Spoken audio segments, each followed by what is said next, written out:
Le jeu commence avec quelqu'un qui est consentant et il s'arrête quand la personne n'est plus consentante. C'est un chien bien éduqué, ça va pomper aujourd'hui.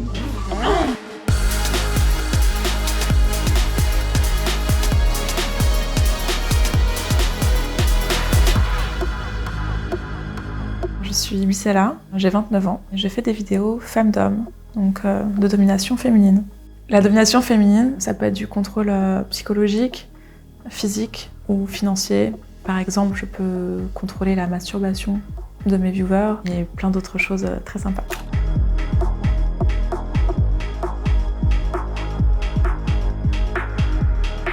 Au début, j'ai juste vendu mes sous-vêtements.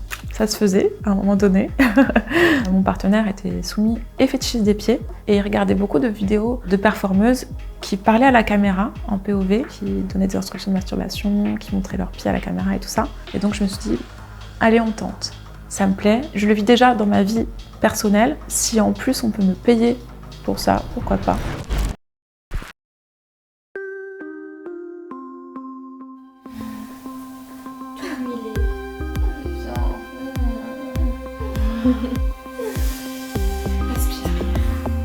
Pour moi, un soumis, c'est quelqu'un qui a envie de s'abandonner. C'est quelqu'un qui a envie de lâcher prise. Ils n'ont pas tous la même approche de la soumission. Certains cherchent vraiment une maîtresse qui va vraiment les contrôler, les dresser. Et d'autres vont chercher plutôt une figure à adorer, une déesse. Choisir une maîtresse, c'est un peu comme choisir un partenaire finalement. Tu vois, tu fais des dates, ça marche pas, il y a des red flags, il n'y a pas de red flags.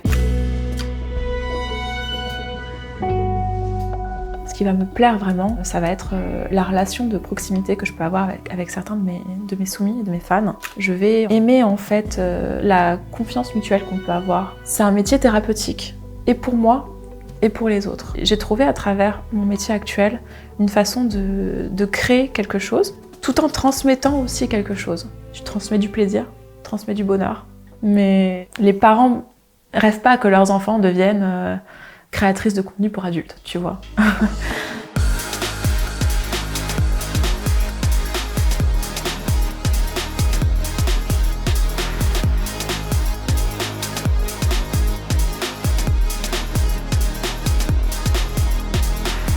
Moi, en tant que personne et moi, en tant qu'artiste, on est très différentes. Je dirais qu'en tant qu'artiste, je me décrirais comme femme fatale, séductrice. C'est ce que mon public recherche. Quand tu es un personnage, tu vends ton personnage, mon marketing, c'est mon personnage. Et par contre, la personne derrière Ibisala, c'est vrai qu'elle se maquille peu, elle porte pas de Louboutin dans sa vie au quotidien. Alors Ibisala n'a pas de complexe. Mais la femme derrière Ibisala, elle a des complexes, oui. C'est donc une vraie femme. Il y a la nana simple et il y a la nana sulfureuse, tu vois. C'est un trait de mon caractère qui est exacerbé dans mon travail, puisqu'il n'y a pas de fumée sans feu. Mais oui, je pense que je peux être un peu sadique. J'ai beaucoup d'empathie par contre. J'ai énormément d'empathie et je pense que les gens qui n'ont pas d'empathie ne peuvent pas faire ce métier. J'arrive à me mettre dans la peau de l'autre et à comprendre ce qu'il ressent. J'ai beaucoup de bienveillance aussi. Là, tu pourrais me dire, t'es sadique et bienveillante, c'est bizarre. Non, c'est pas bizarre. Puisqu'en fait, je suis sadique, entre guillemets, qu'avec les gens qui le veulent. Ça va être juste vraiment un jeu de consentement. Le jeu commence avec quelqu'un qui est consentant et il s'arrête quand la personne n'est plus consentante. Il y a quand même des règles. C'est assez structuré, ouais. Est-ce que t'es joueur? Je pense que t'es joueur, sinon tu serais pas là. Mets-toi à genoux. Mets-toi à genoux, je te dis. Retiens-toi. Bah merci, hein, franchement. Ouais. Merci pour le... C'est trop beau. Bordel, ça va dans le teaser par contre. Ouais. Être domina, c'est un métier.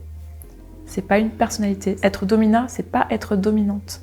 Tu peux être dominante sans être domina. Je fais pas que vendre des photos de mes pieds. C'est un vrai métier parce que ça demande énormément de temps, d'implication, d'énergie. Je construis une vraie relation en fait avec mes clients et ça demande énormément de temps. Quand tu es dominatrice, tu as une charge mentale énorme parce que notamment je garde aussi la clé de la chasteté de quelques-uns de mes soumis, donc il faut que je me rappelle quand est-ce que je les ai fait jouir pour la dernière fois. Salut. Bonjour.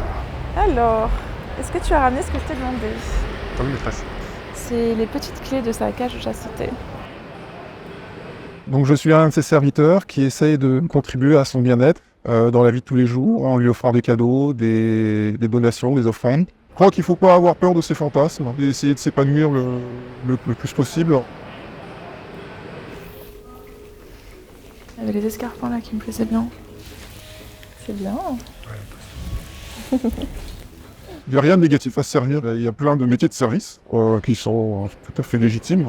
Donc être aussi dans la vie privée, ça me paraît tout à fait légitime.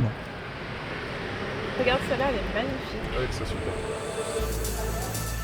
J'ai l'impression que dans l'imaginaire collectif, le sexe qui rapporte de l'argent, c'est pas du sexe authentique, tu vois.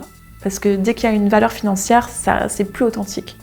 C'est faux. C'est ce qui différencie le métier du plaisir, bien sûr, mais tout comme un artiste qui vendrait ses tableaux, il prend pas moins de plaisir à peindre, hein.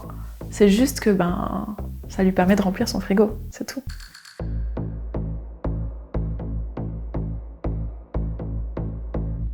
Il y a aussi le revers de la médaille, on est assez stigmatisé, on est marginalisé, c'est un sacrifice, vraiment, de se dire qu'on fait un métier qui est non conventionnel, et c'est pas juste tu vends tes photos de tes pieds et t'es riche, quoi. C'est pas comme ça que ça marche. D'ailleurs, il y a beaucoup de femmes qui ne montrent pas leur visage, elles ont peur d'être stigmatisées, c'est des femmes du quotidien, des femmes que tu croises au supermarché. Est-ce que mon métier peut me poser un problème moral? Oui, ça m'a déjà posé des problèmes moraux. Et dans ce cas-là, je mets un terme à ce qui me pose problème. À un moment donné, il y a le fantasme et la réalité. Et quand la réalité prend le dessus sur le fantasme, moi, ça me pose un problème moral. Potentiellement, vous avez des gens autour de vous qui sont dans ce métier, qui ont peut-être un compte OnlyFans en secret, ou qui ont des kinks un peu particuliers. Ne jugez pas les gens, parce que c'est des gens comme vous, et ils ont décidé d'être heureux et d'être épanouis dans leur vie. C'est tout. Donc faut pas juger les gens sur leur volonté d'épanouissement.